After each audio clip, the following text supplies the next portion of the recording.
جھوٹ بولنے سے توبہ۔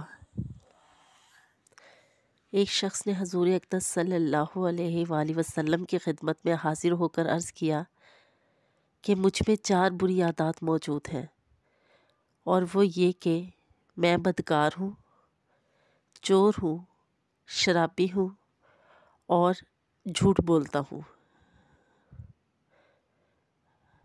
اور میں آپ صلی اللہ علیہ وآلہ وسلم کی خاطر ان میں سے ایک عادت ترک کر دوں گا۔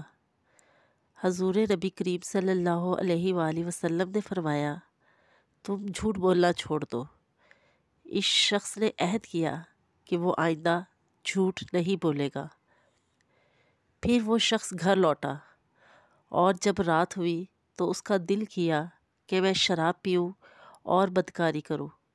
پھر خیال آیا کہ اگر صبح رسول اللہ صلی اللہ علیہ وآلہ وسلم نے مجھ سے پوچھا تم نے شراب پی اور بدکاری کی تو مجھے سچ بولنا پڑے گا، اور پھر مجھے ان گناہوں کی سزا دی جائے گی۔ چنانچہ وہ شراب اور بدکاری سے باز رہا۔ جیسے جیسے رات کا اندھیرا گہرا ہوا تو وہ چوری کی غرض سے نکلنے لگا، لیکن پھر اسے خیال آیا جب مجھ سے چوری کے متعلق پوچھا گیا تو مجھے سچ بولنا پڑے گا اور پھر میرے ہاتھ کاٹ دیے جائیں گے۔ چنانچہ وہ چوری سے بھی باز رہا۔